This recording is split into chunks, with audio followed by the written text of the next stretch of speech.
Hey, how you doing? Thanks for downloading the show. Welcome to Garden Fork Radio. It's me, Eric, talking with my friends about eclectic DIY kind of subjects. Hope you like it. I also have a YouTube channel also called Garden Fork. Technical note, as soon as I turned on the Squadcast thing to record, my neighbor started using a hammer drill on the common wall. So if you start hearing this hammering noise, we're going to try and mute it. And then Nicole's going to talk. So welcome, Nicole. Hi, how's it going? You're going to become host as soon as that hammering starts again. Oh my God. Oh my God. Your solo show. So I sent an article from the New York Times to Nicole called Tips for Canceling Online Subscriptions. And I have two complainy, whiny stories about my attempts to do this. And there is some light at the end of the tunnel. I don't like the show to be negative, but I had a solution for one dilemma, and I'm still working on the other dilemma. Do you have some online subscription dilemmas? I, of course, have online. Yes, of course. I mean, the first thing is just knowing what you have, what you're subscribed to.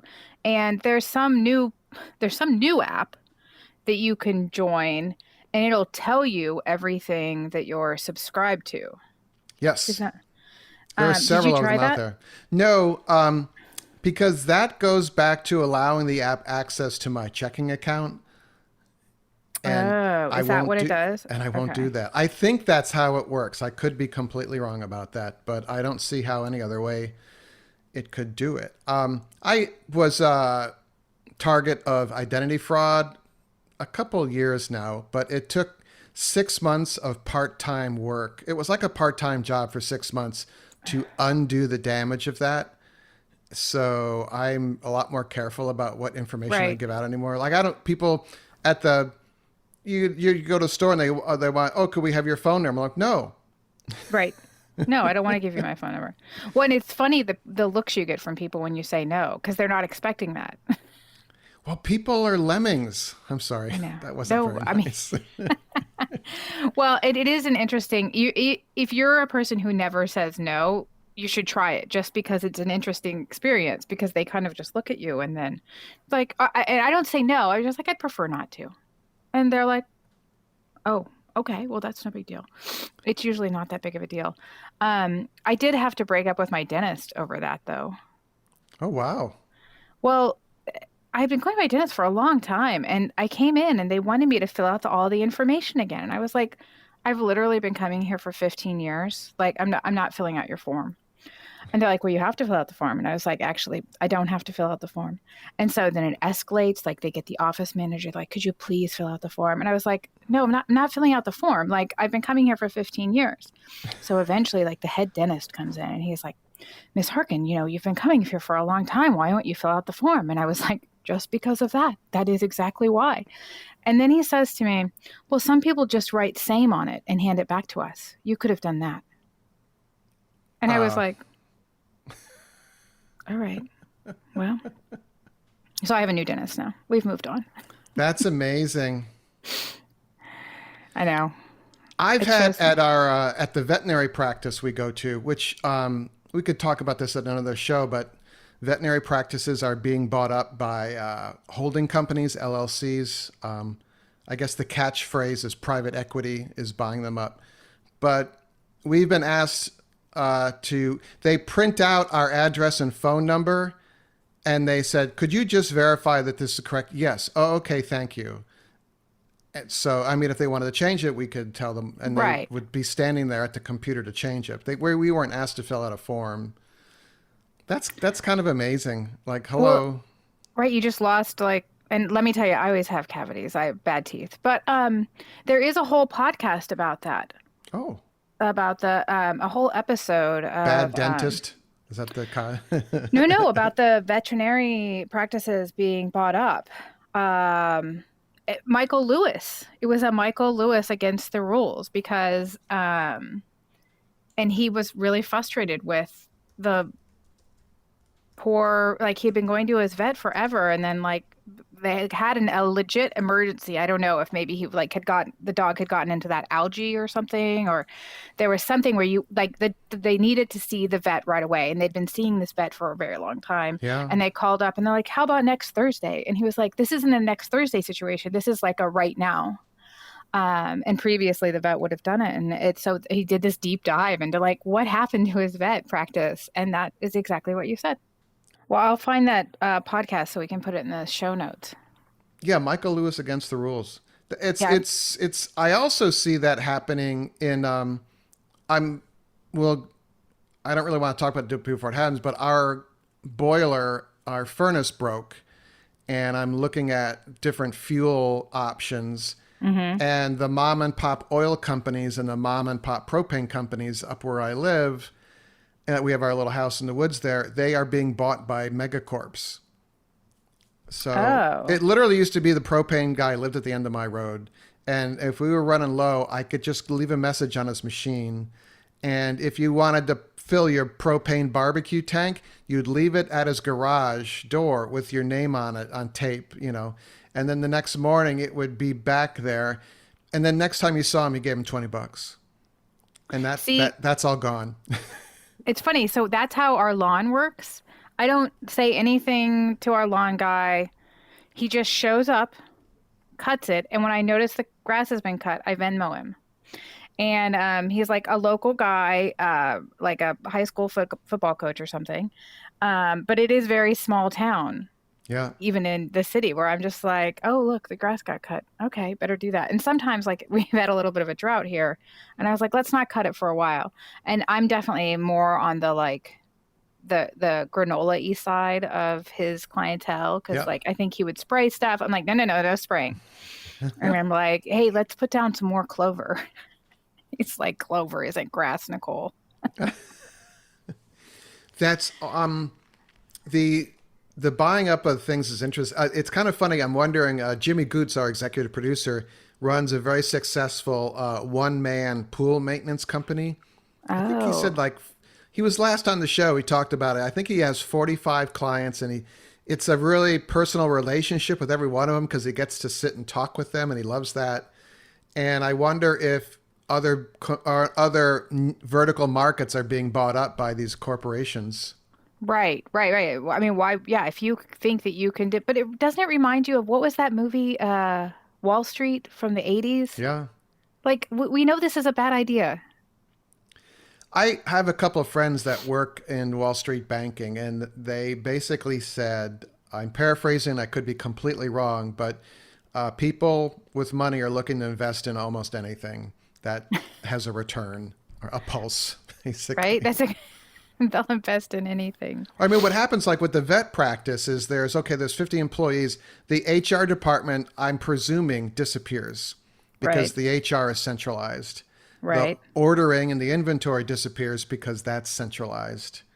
If there were 3 pharmacists, there's probably 1 now. You know, so that they cost cut, and that's how they wring some profit out of the business. That's not too negative, is it? That's not too Yeah. doomy for Garden Fork. Well, let's go back to our original topic, which was subscriptions that you have that you don't know about. Yeah, So the boys are into climbing. We have a climbing gym here that is pretty. It's nice, and they'll let kids climb, and they'll also let kids use the workout equipment, which usually they don't. Like lots of gyms won't. And so Oscar's doing cross country. He wanted to do more running on a treadmill in the winter. So we go there, and the kid gives us the tour and gives us the spiel, and he's like, "And you can join now."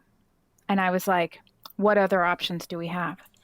And he's like, "You really should join." And I said, "Well, you clearly are so young. You haven't had the experience of joining a gym and then never stepping foot inside the gym again, but paying for it for years." And the kid just like looked at me blankly, and I was like, "How about like a 10-trip ticket or something? Is that an option?" And that's what we ended up doing because I know myself. Like I yep. know I literally have done that, and it is bottom line cheaper for me to pay $220 for 10 trips than to join your group. He's like, no, for $220, you can come for 6 months. I was like, and I won't. So Yeah, I would love that kind of a per visit thing. I have a friend who belonged to a local gym for 4 years and he never went. yeah, see, it happens. That's part of their business plan, though. Going back to our previous conversation, that's part of the business plan, right? They know there's some number of people between, 0 and 75% who never come back. I wonder about that because it's not a crunch gym. Some chain of gyms opened up literally around the corner from me in Brooklyn here, and it's incredibly inexpensive to sign up. And I'm like, how are they making money on that? But that's they're just banking on a lot of people signing up but not showing up. And not showing up. Yeah, yeah. Huh. But what are some other, so the other area that I focus, that Brent and I try to focus on, are our TV subscriptions. So we obviously don't have cable anymore, but by the time you've got Disney Plus and you've got Max or whatever they're calling it, HBO Max, and you've got, 5 other subscriptions, if you're not staying on top of that, you're approaching the cost of cable. Yes. It's very easy to do. I mean, we don't have kids, so I don't know, but we have an Apple TV box and we Hmm. subscribe to Apple Plus and Yep. Netflix, and that's it. Oh, you guys are hardcore. Well, wait, so you don't have Amazon Prime? Oh, we have Amazon Prime. There's nothing really on Amazon Prime I like to watch. Okay. Okay. This is from a guy who keeps plugging his Amazon affiliate link. Well, the other thing I'm going to tell you though is through the DCPL, DC Public Library, we have this awesome app that's free of tons of movies called Canopy. And I Yes. think do you have that on your Apple Plus? You I haven't looked at it, but I know about it through our library.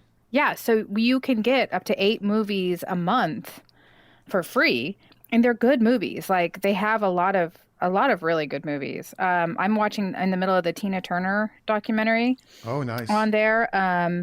And then I just watched one about a woman who found out her father wasn't her father. Her parents were Holocaust survivors, and I guess it turns out her mom had an affair, but she had always had a feeling her whole life about it. And then anyway, that was a good documentary. Anyway, there are a lot of films that are incredibly well made, but you wouldn't maybe know about. That's the problem for me is curating all this stuff. Like I look at Prime the on the Apple TV box and I scroll through and it's like kind of Star Warsy stuff or army stuff and Well, secret that's because agent stuff and I I, think yours isn't, your algorithm's not serving you what you're interested in. But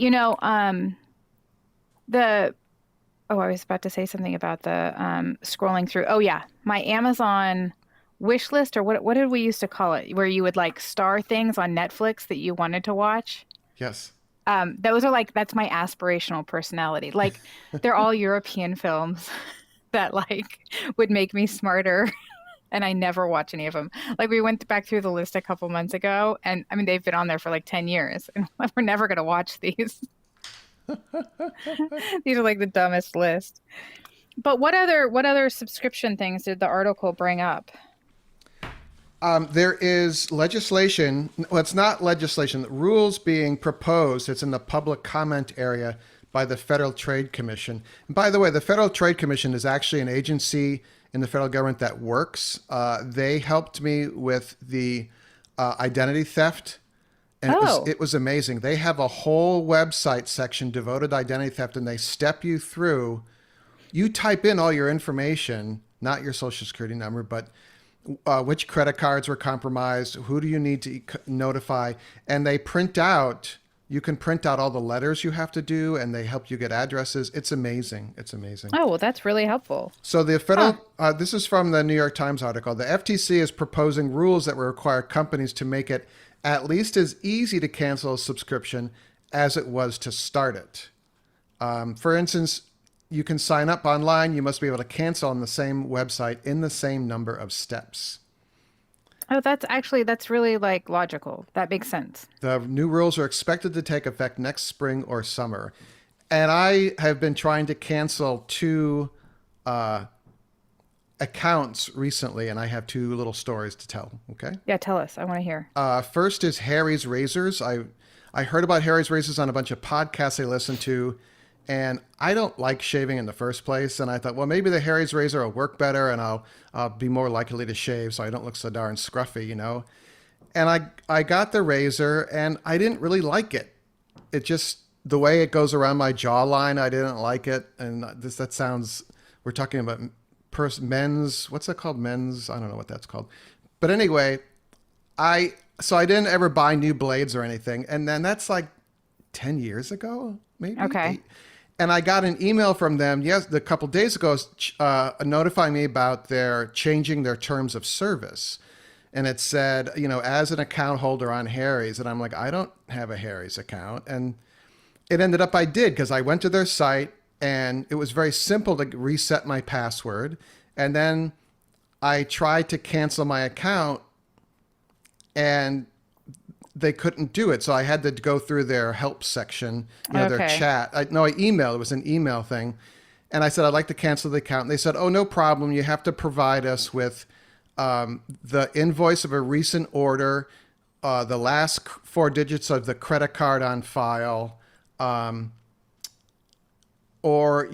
your mailing address. I had to provide 2 of those 3. And I'm like, okay, the credit card, 10 years old. I have no idea what that is. I have no idea what the order number is of an order I made 8 or 10 years ago. And I can tell you my address. I said, the fact that I have re-energized my account, I've verified all this, I just want to cancel the thing.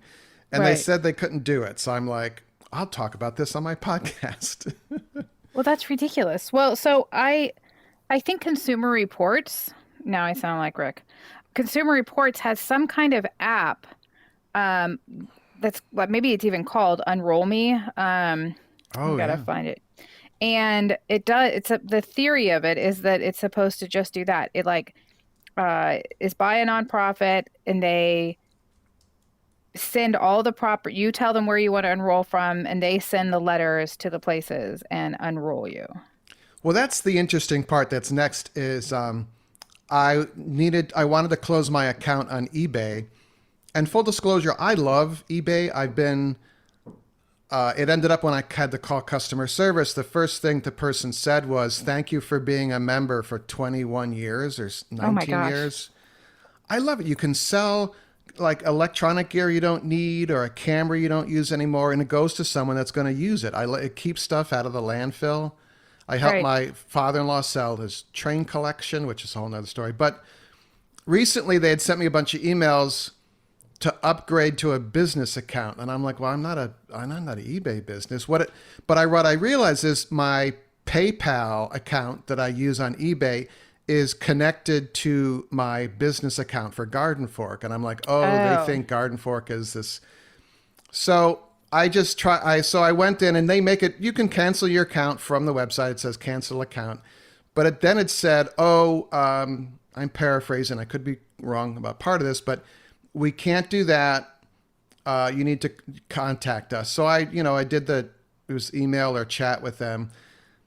And the reason I wanted to cancel the account was because to have a business account, it's a monthly charge, and they want my check account routing information. And I'm like, hello, I'm not giving you that. So I said that in the chat, I can't remember if it was chat or email. I said, I won't give you this checking account information. I don't want a business account. Can you just cancel this thing? And they're like, well, you have a $20 credit with us, and we need to get you that $20. I was like, why don't you just mail that to me, Right. There's a system for this. You have to provide your check routing information, then we'll refund your money, then we'll cancel your account. And at that point, I just got my laptop open, and I wrote a letter saying, dear eBay, here's why I don't want an account, credit fraud. I won't give you my routing numbers. I said, take the $20 in my account and give it to charity. And I signed my name, and I put it in an envelope, and I hand wrote eBay, and I think they're in San Diego or something. And I mailed it, and they stopped emailing me. Oh, they did.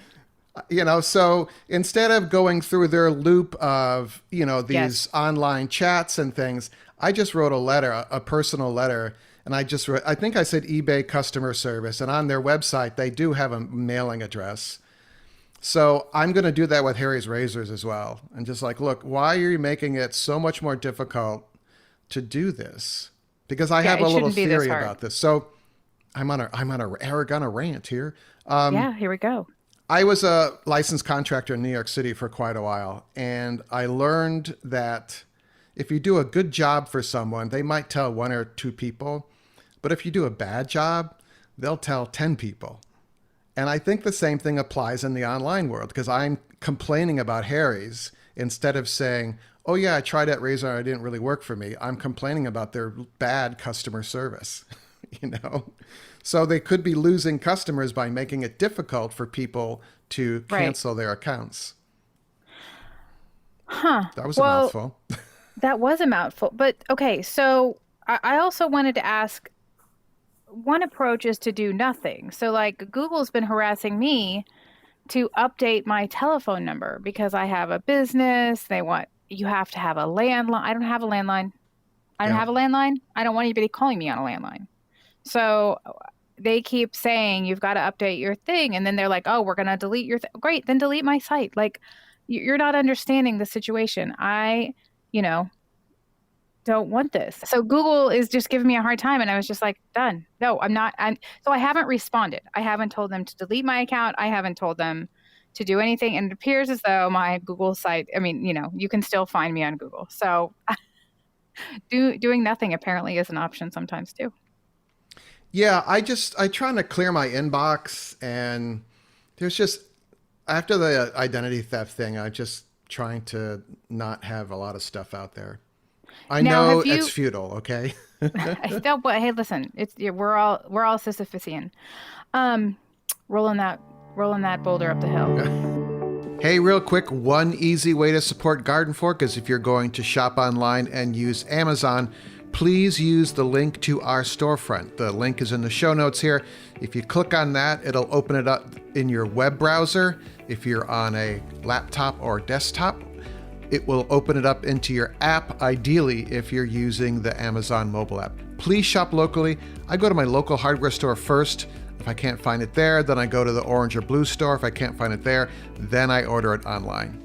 So if you are shopping online, use our Amazon link, amazon.com/shop/gardenfork. The link is also in the show notes. Thank you. Have you ever declared inbox bankruptcy? Is that just deleting everything? Well, yeah, you set an auto reply that says, I've declared inbox bankruptcy. If you've emailed me in the past, you will not receive a response. And so if you want me to respond, you need to email me again. And yeah, you just delete everything in your inbox. It's like a new start. It's like a fresh start. Oh, wow.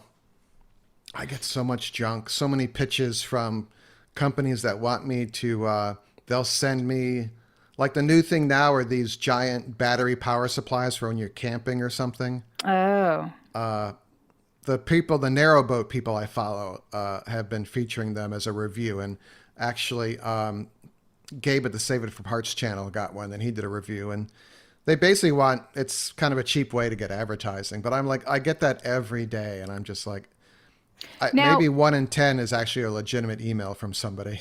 if you open up, oh, okay, yeah, right. If you feel like it's a legitimate email, the one thing I do really like on my iPhone is a lot of the things will have an unsubscribe at Yes. the very top, which I really appreciate because it's Apple unsubscribing you, not you're not like having to click on the thing at the very bottom and go to their website and put your email again.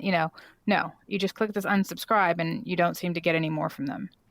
Yeah, I have that. That is on the Garden Fork email, which I'm actually got to work on here today. But when I send it out, I actually send it myself as well. And at the top of my iPhone, that when you open up that email, it's right at the top. It says, "Would you like to unsubscribe from that?" I have Right. to offer all that to comply with what's called the CAN Spam Act. It should be one click unsubscribe, and a lot of sites don't do that. Some of them make you type in your email address again, and I'm like, this. You're wanting people to give up. Yeah, you're creating friction, right? Yeah. I don't want friction. I've gotten some angry emails from people about the email list, and they're like, I never signed up for this. And I'm like, there's no way I know your email address and signed you up for this. People might have forgotten about it. Right, a long time ago or whatever. Yeah, oops. Well, and I have a little email list for my photography business, Oh, great. and I probably should be clearer with people that like you're signing up for my email, but I don't send it right. I just send them like, "Hey, I'm doing mini sessions," and it's generally in the fall. And again, you can clearly easily unsubscribe. Um, Interesting that in the FTC guidelines, when you're putting in your address to have something shipped, like I just bought mushroom spore mhm. from northspore.com. Really great site. Great people, great videos. I hope my video is just as good. But when you type in your email address and all that, there's a click box that is unchecked and it says, "Would you like to receive email offers and news from us?" And so they're doing an opt in, but a lot of sites, the checkbox is checked and you have to physically uncheck it. Uncheck it. And that will change with these new regulations.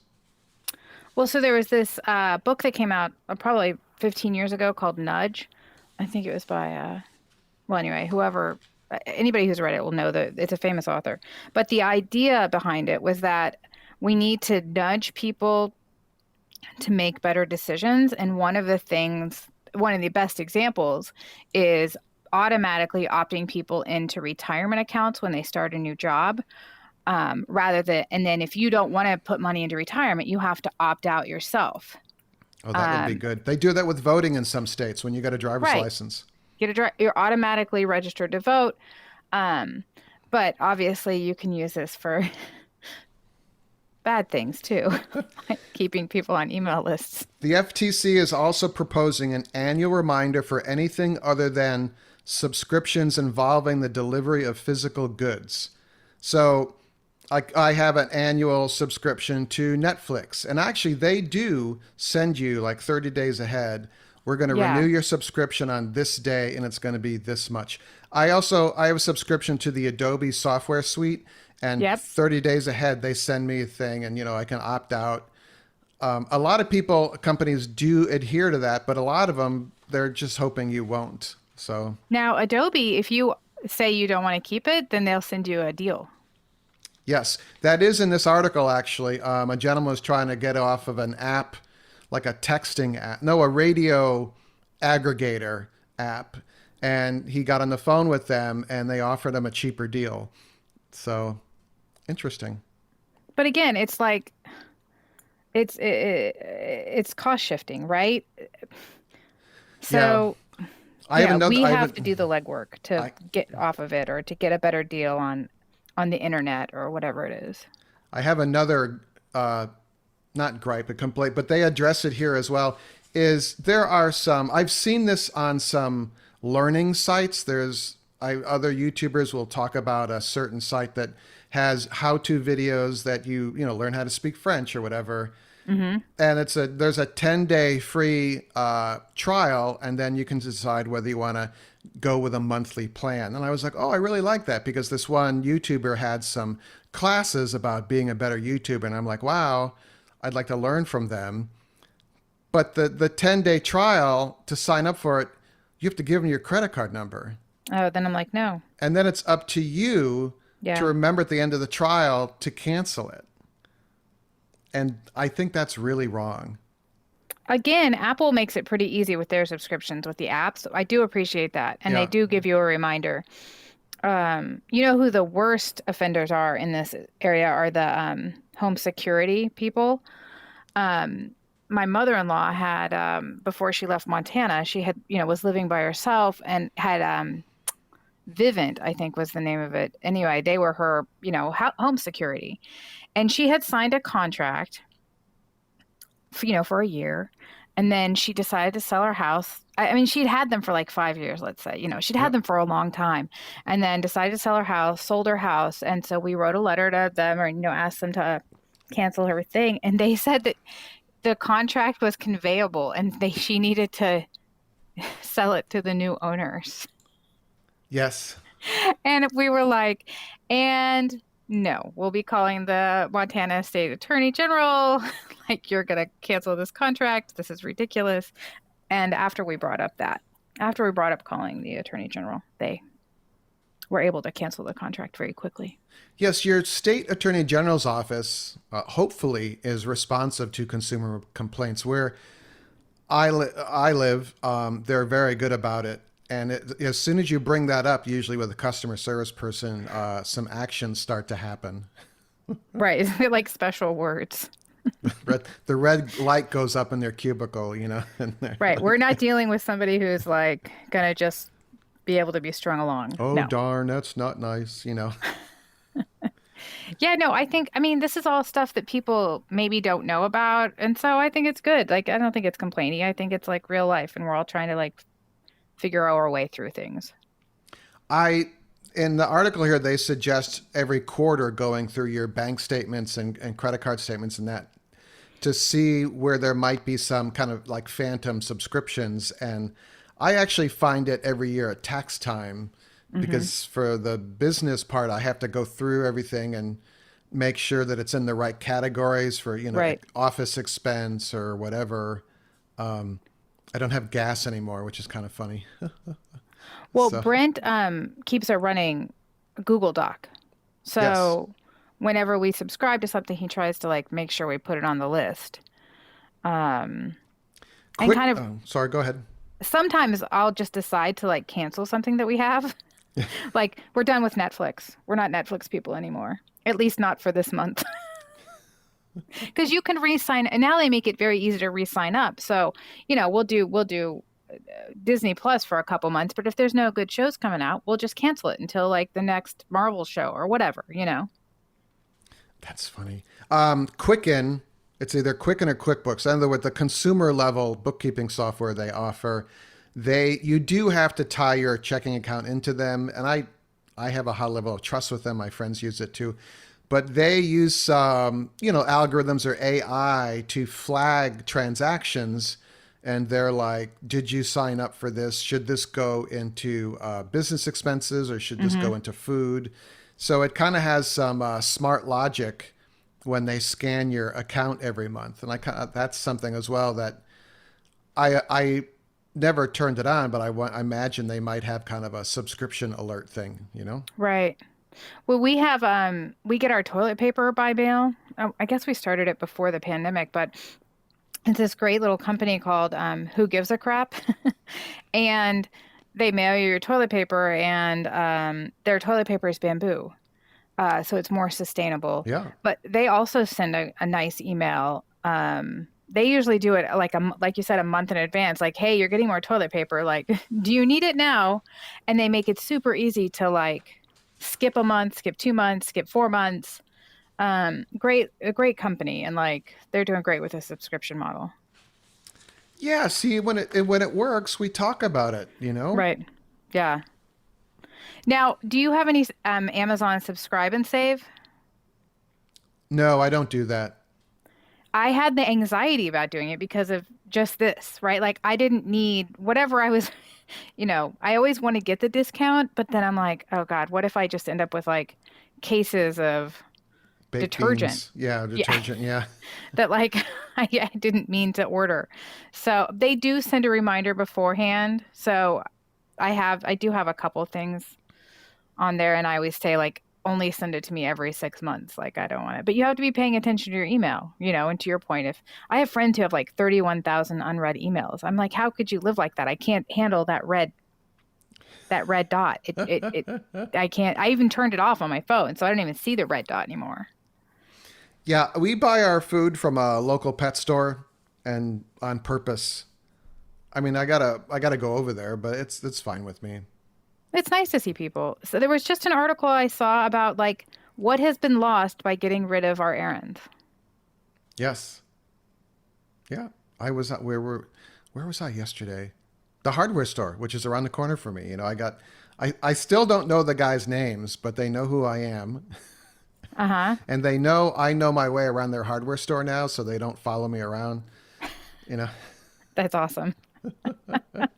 Well, I walk into the library, our library branch, and the ladies know me. And, I've during the pandemic, they were like, your library, you give your library love because they are really doing a lot of hard work. They're helping the unhoused, they're helping the mentally ill, they're lending out books. They're dealing with printing. They're dealing with teenagers. They're also having, unfortunately, deal with politics now as well. Oh God, There yeah. are these movements to ban books, and I could be wrong about this, but I have some friends in the library world. There are groups from outside your area Yep. putting the wheels in motion to ban books in your town. Yeah, the Daily had a podcast about those people. The New York Times Daily email. Um, and so I try to bring some donuts and coffee over there, at least once a year. Just, I don't even know which ladies will be in that day. I mean, Yeah. there is a guy too, I should say. Um, I don't know where I was going with that, but I was Well, going somewhere. Oh, uh, going places and people knowing you. And so, like, the ladies know me and we chat and catch up. And it's these weird, like, acquaintance relationships. yeah. Like there's a lady on the corner that sells tamales in the morning, and I don't know her name, and she doesn't speak English, and I don't speak Spanish, but we wave hello every day, you know? Right. Right. Exactly. They work hard too because they come by, they walk up my block in the afternoon, and they have two different kinds of masa because you need the two different kinds to make things. And so they go back and cook at night, and in the morning they're at the corner about 6 a.m. Selling to people that are on their way to work. So Have you tried them? I have. It's not something I can eat. It's just Heavy? yeah. I try and stay a little lighter these days, or else I just want to take a nap. Yeah, Trader Joe's used to have mini tamales, and my kids loved them. But then they stopped. I love Trader Joe's, though. We could have a whole show about that. Actually, let's talk about Trader Joe's in the after show. What do All you right, think? let's do it. This is great. Okay, I hope that wasn't too much of a doomy show there. I'm sure Harry's does good things for people. I just found some frustration there. And I do really like eBay. And I continue to buy things on eBay. As a customer, you can use your PayPal account. But I think if you want to be a business there, you got to be more kind of baked into their system there. And that's fine. It's just I didn't want to do that. So So wait, my question to you, Eric, is are you never going to use eBay again, or are you just going to set up a new account? oh, I've actually been buying stuff from eBay, but you can if you I'm pretty sure I've just bought as a guest. Oh, okay. It bums me out because I've sold over 100 things there and I had a 5-star rating, and so Right. I was very proud of that, and I lost all that. So, oh well. Time to start new. You can get great if you are looking for something online. Consider Amazon. They sell. I think what some people on Amazon. I'm sorry. If you're looking for something on Amazon, maybe you want to look on eBay. This is from Eric, the Amazon affiliate, because I think there are people that buy pallets of returns from Amazon and they sell them on eBay. Oh, totally. And you can really you really have to shop around because I have noticed that sometimes the Amazon prices are just like ridiculous. Oh, there is that great website that will tell you. Yeah. We're such a great, we're well-researched podcast. But what I needed a new power supply for the battery on my portable generator. Yes. And from the manufacturer, it was quite expensive. And from eBay, I got it for like $7. Oh. So, Well, okay, Camel, Camel, Camel. That's the website that you can put in what you're looking for, and it will tell you when you have the best Amazon price. oh, wow, cool. Yeah. All right, everyone. Okay, guys. Share us radio at gardenfork.tv. Nicole and I are going to stick around for the after show, which is for patrons. If you're interested in being a patron, I think people like it. I post goofy pictures and stuff and interesting articles and more of Eric and the after show, which was about 15 minutes of us talking about Trader Joe's probably this time, Yeah, I mean, what more would you want? All right, radio at gardenfork.tv. Thank you. Thank you for listening. Go out and make a great day. See ya. Bye. Garden Fork Radio is produced by Garden Fork Media LLC in Brooklyn, New York. Our executive producer is Jimmy Goose. For more information about Jimmy and the custom hollow books he makes, visit hollowbooks.com. The music in the show is licensed from audioblocks.com and uniquetracks.com.